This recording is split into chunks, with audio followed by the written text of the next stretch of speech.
Hello everyone, welcome to NEET all in one. So जैसा कि हम लोग पढ़ रहे थे कि common naming of hydrocarbon derivatives, ये था हमारा करंट टॉपिक जो हम डिस्कस कर रहे थे।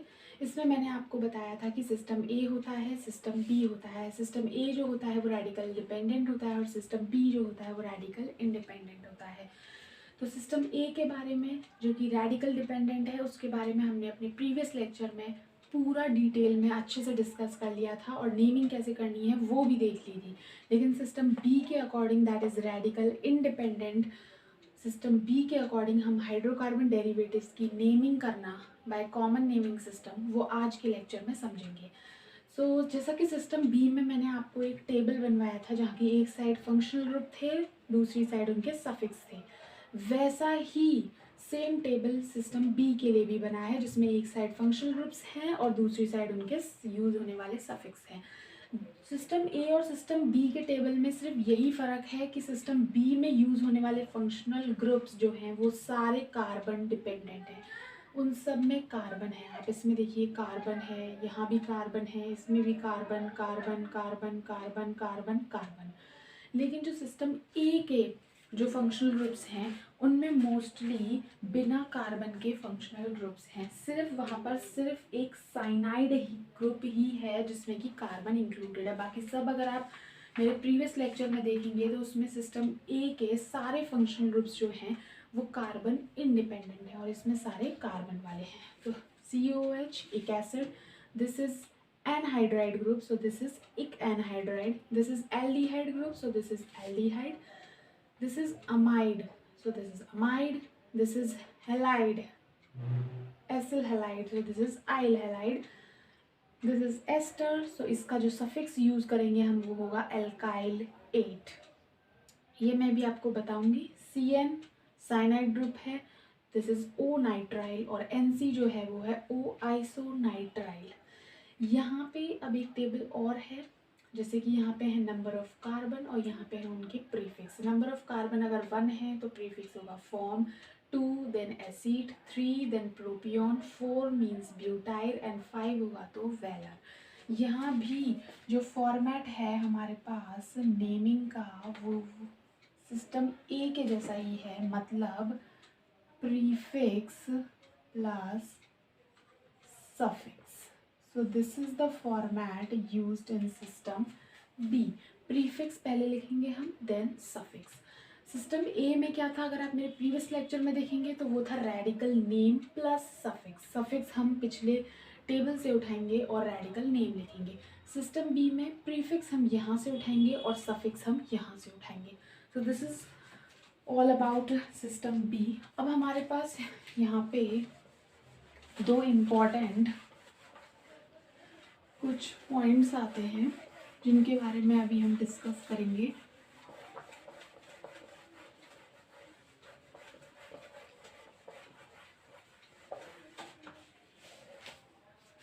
ओके, सो यहाँ पे कुछ इम्पॉर्टेंट स्ट्रक्चर्स आ जाते हैं। इन स्ट्रक्चर्स के बारे में डिस्कस करेंगे। दो स्ट्रक्चर आते हैं हमारे पास, एक है एक्राइल। ये स्ट्रक्चर आपको पता होने चाहिए कि इनके स्ट्रक्चर कैसे होते हैं, और एक है क्रोटॉन। ये ऑर्गेनिक कंपाउंड्स में इनके स्ट्रक्चर जो है वो यूज़ हो जाते हैं, उनकी नेमिंग में भी यूज़ होता है। एक्राइल क्या होता है, 3 carbon 1 double bond, 3 carbon and 1 double bond. 3 carbon है और 1 डबल बॉन्ड है, तो that will be एक्राइल।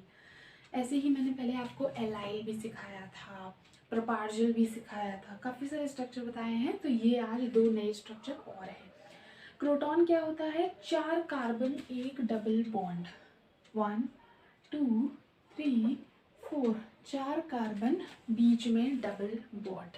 So this is croton and this is एक्राइल। अब ये कार्बन पे मैं लगा देती हूँ स्टार, यहाँ भी इस कार्बन पे मैं लगा देती हूँ स्टार। स्टार का मतलब क्या है, जो स्टार है उसका मतलब है कार्बन पे जो स्टार है उसका मतलब है फंक्शनल ग्रुप कार्बन। ये जो है वो है फंक्शनल ग्रुप कार्बन। ये उस फंक्शनल ग्रुप का कार्बन होगा जो कि हम सिस्टम बी से हटाएंगे। जैसे कि ये कार्बन एनहाइड्राइड का भी हो सकता सकता है, एस्टर का भी हो सकता है, कार्बोक्सिलिक एसिड का भी हो सकता है, किसी भी फंक्शनल ग्रुप का हो सकता है। तो अब हम एक टोटली एक एक्सेप्शन के बारे में बात करने जा रहे हैं। This is an exception. Exception के बारे में बात करेंगे कि इस नेमिंग, कॉमन नेमिंग सिस्टम का एक एक्सेप्शन क्या है। वो एक्सेप्शन है आइसोऑक्टेन।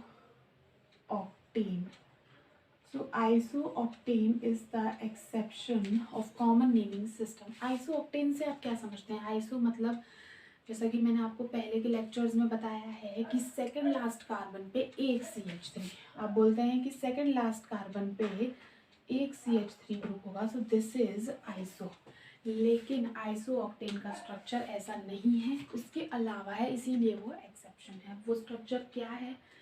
आपके पास यहाँ आ जाते हैं 5 कार्बन, यहाँ 5 कार्बन आ जाते हैं, उस पे 2 CH3, यहाँ 2 CH3 आ जाते हैं और यहाँ 1 CH3। So this is the structure of isooctane. This is the structure of isooctane. ये नहीं है, ऐसा कुछ भी नहीं है, आइसो जैसा इसमें कुछ भी नहीं है, फिर भी हम इसको आइसोऑक्टेन कहते हैं। तो this is the structure of isooctane. अब मैं आपको दो स्पेशल फंक्शनल ग्रुप्स की नेमिंग करना सिखाती हूँ। अगर वो दोनों फंक्शनल ग्रुप आपके किसी कंपाउंड में आ जाएं तो सिस्टम बी के अकॉर्डिंग उनकी नेमिंग कैसे करेंगे। तो फर्स्ट है हमारे पास एस्टर। एस्टर का हमने वहाँ देखा था एल्काइल 8। अगर आप देखेंगे तो उसकी नेमिंग में मैंने लिखा था एल्काइल 8। अब इसका मतलब क्या है? जैसे हमारे पास एस्टर जो ग्रुप होता है वो कुछ इस तरीके से होता है, ये होता है हमारे पास एस्टर ग्रुप। अब इसमें जो ये आर है, आर क्या होता है? एल्काइल ग्रुप होता है। तो ऑब्वियसली ये जो आर है वो आपका एल्काइल ग्रुप में आएगा। और ये एल्काइल ग्रुप क्या है? Write as a radical. इस एल्काइल ग्रुप को आपको कैसे लिखना है? Write as a radical. इसको आपको एक रेडिकल के जैसा लिखना है, मतलब सिस्टम ए के अकॉर्डिंग रेडिकल की नेमिंग जो हमने पढ़ी थी उसके अकॉर्डिंग आपको यहाँ एल्काइल ग्रुप इसका लिखना है। जैसे अगर यहाँ एक कार्बन है तो this will B methyl, 2 carbon है इथाइल, उसी तरीके से रेडिकल के अकॉर्डिंग यहाँ नेम करना है। फिर ये जो आगे का पार्ट आता है, यहाँ का जो पार्ट है, इसको आपको यहाँ जो भी पार्ट है ब्ला ब्ला उसको आपको यहाँ लिखना है। और वो क्या लिखेंगे? 8 अकॉर्डिंग टू सिस्टम बी। उसको यहाँ 8 लिखना है और ये किसके अकॉर्डिंग है? According to system B. ये सिस्टम बी के अकॉर्डिंग लिखा जाएगा। जैसे कि मैं आपको एक एग्जांपल देती हूँ, एग्जांपल से आपको क्लियरली समझ में आ जाएगा। सी, जैसे मैं आपको एक कार्बन वाला एग्जांपल देती हूँ, CH3 C double bond O O C2H5। So this is ester group.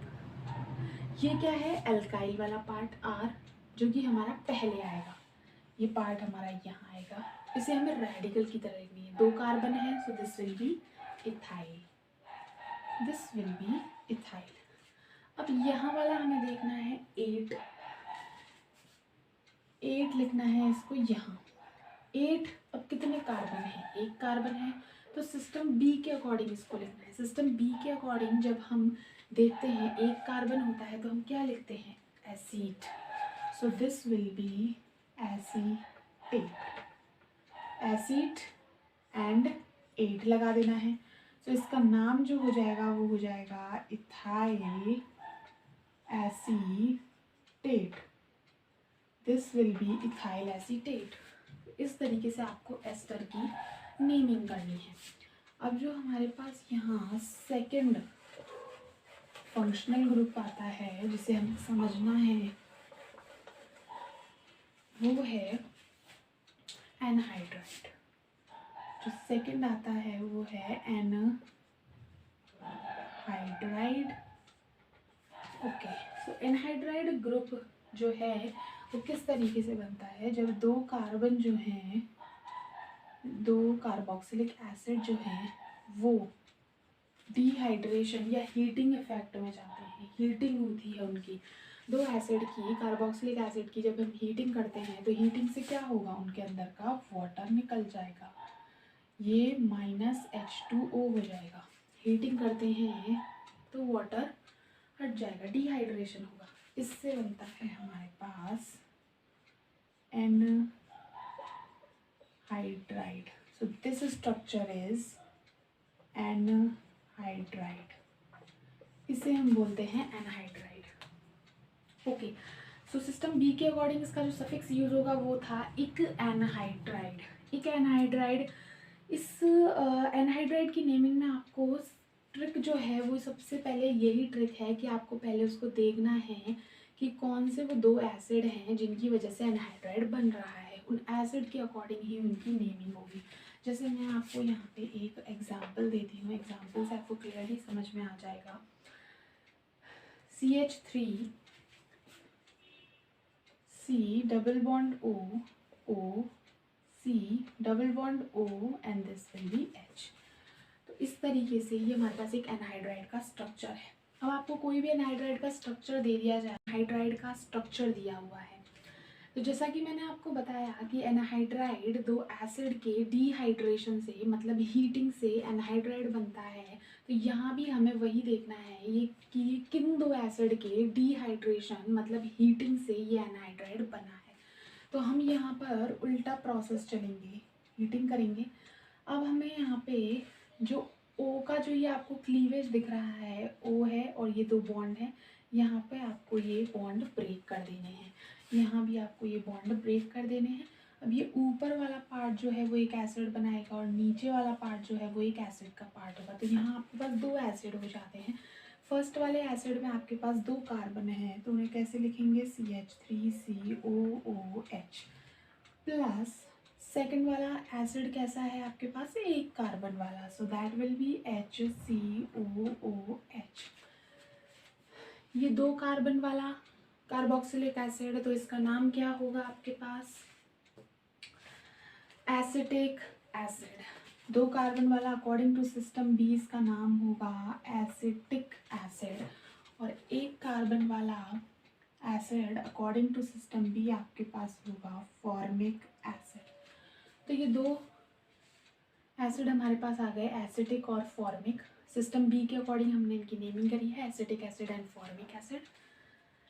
अब हम क्या करेंगे कि हमें इनका अल्फ़ाबेटिकल ऑर्डर से नेमिंग करनी है। अल्फ़ाबेटिकली ए पहले आता है, एफ बाद में आता है। So this anhydride will be written as acetic formic anhydride.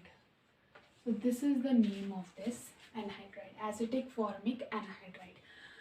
So आज के लेक्चर में बस इतना ही था. So I hope you like this video and its content. Please subscribe to my channel for more such videos. Thank you so much for watching.